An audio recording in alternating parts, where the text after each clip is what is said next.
Welcome to the Personal Development Mastery Podcast.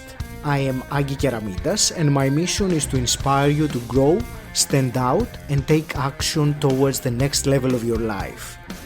I interview leaders, authors, successful entrepreneurs, spiritual teachers, exceptional people who will inspire you to improve your life.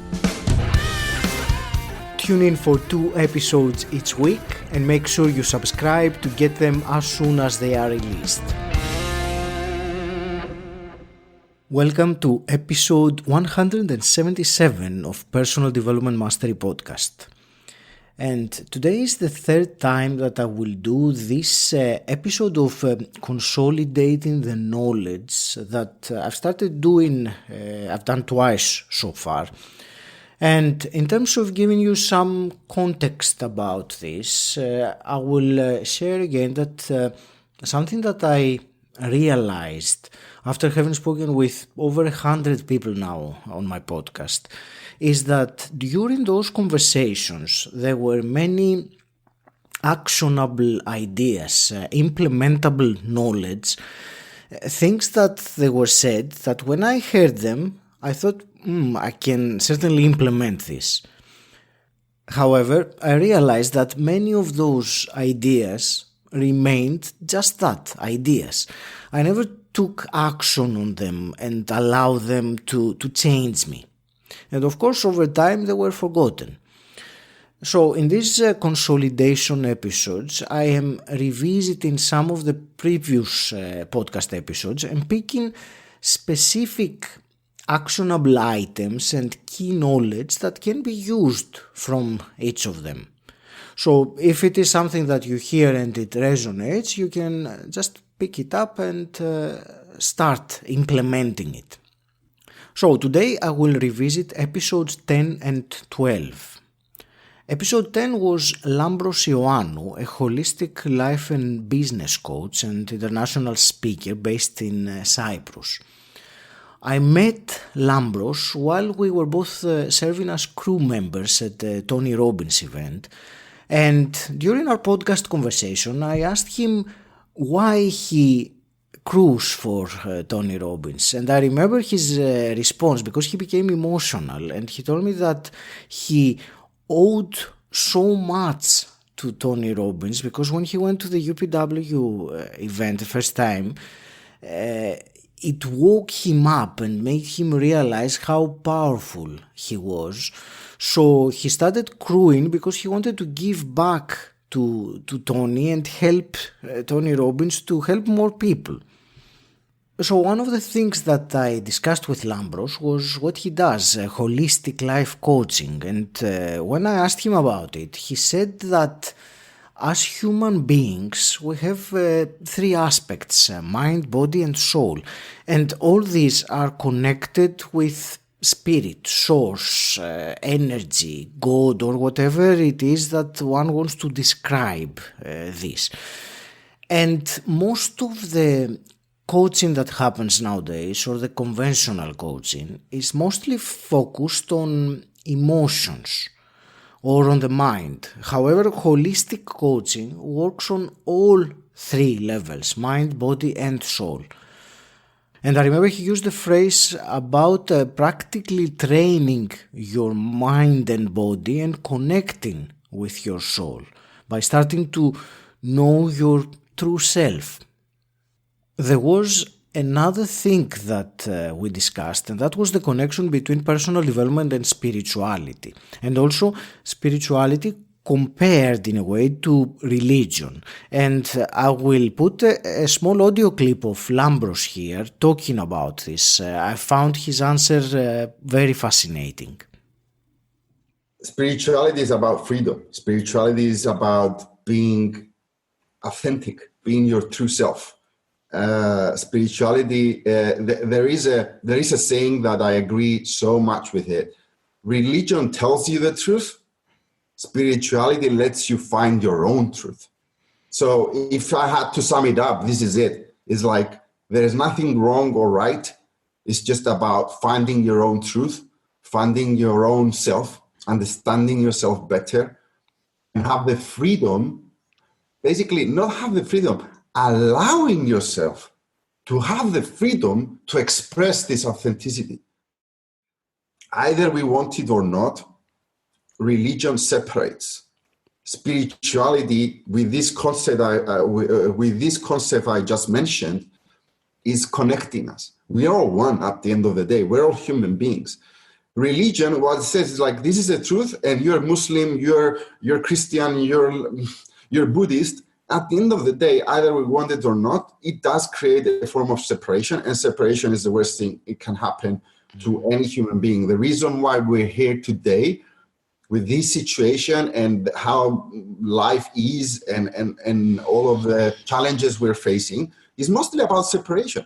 People get into depression and do all of kinds of crazy stuff just because they feel disconnected with everybody else.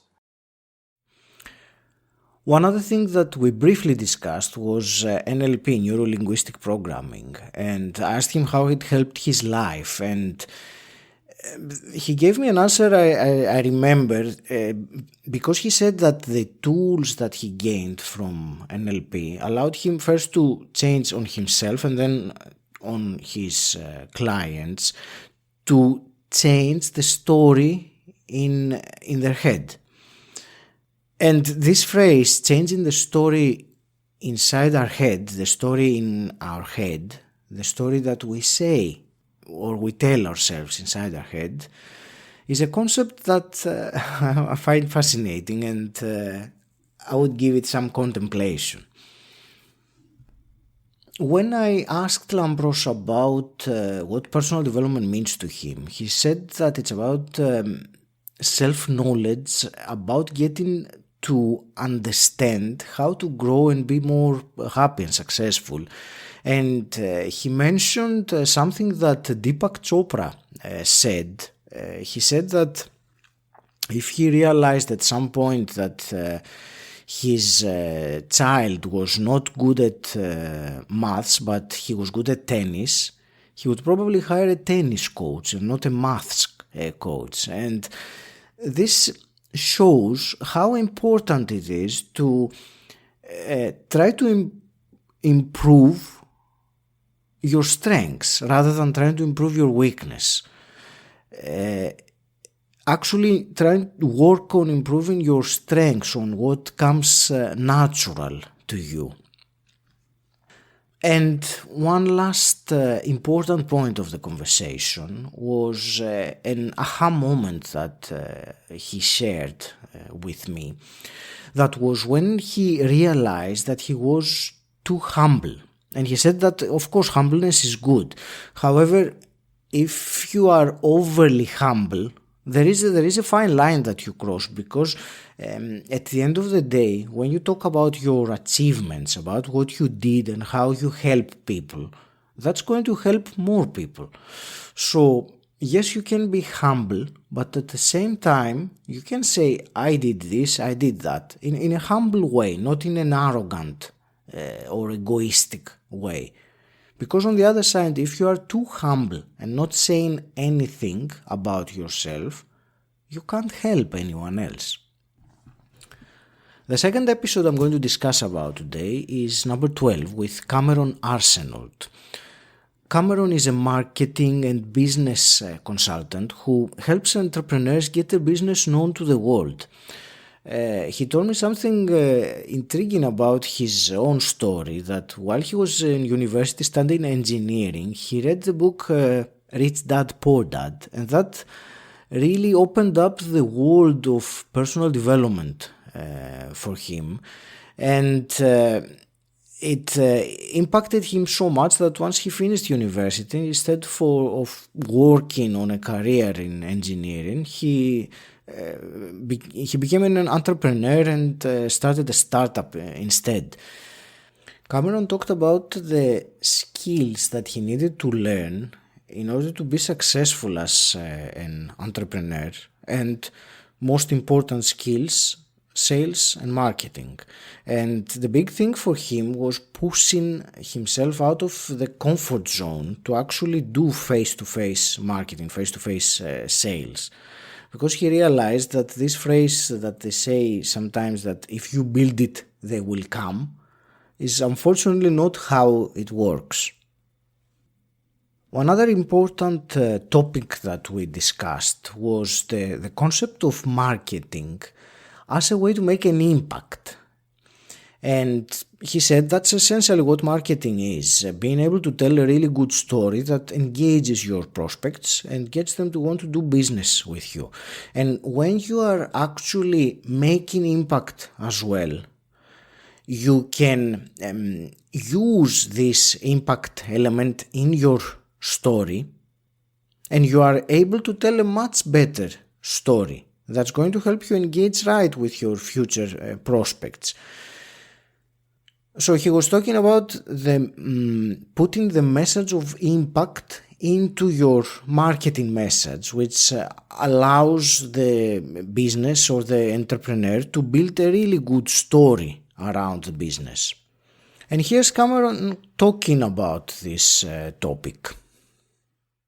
Kind of the mission. I think we kind of covered this already pretty well, but really the big thing that I want to kind of help people with, and the biggest thing that I hope people take away from this, is where you have a business and you need to make a profit and be really prosperous in that way.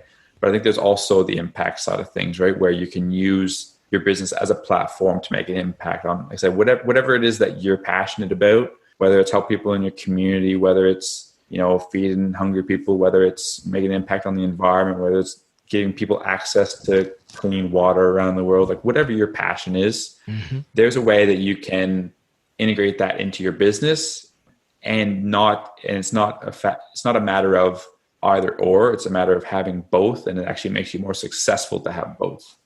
Well, that's the big mission that I want to try to get across to people, is that you can have both, you should have both, and you'll actually be more successful if you have both your purpose and your profit put together.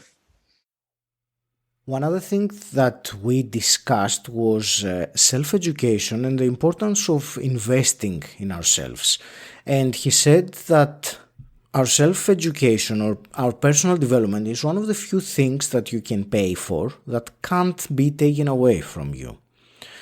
And he talked about having this kind of a student mindset, this student mentality of being in a continual learning process, always wanting to learn more and improve and get better. And he said this is really one of the biggest skills that one can have as an entrepreneur. There are books, there are podcasts, there are online trainings, YouTube videos, there is so much information, so there is no excuse for not learning. So these were my reflections and some actionable items that I acquired from these conversations. Again, to reiterate, the purpose of me doing these consolidating episodes on Thursdays is to convert knowledge into action. Repetition is the mother of skill, and execution is the ultimate power. So knowledge is not enough, but knowledge converted into action can literally cause a transformation.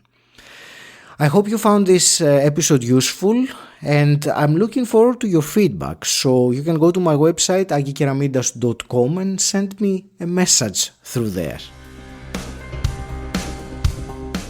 Thank you very much for listening, and until next time, stand out, don't fit in,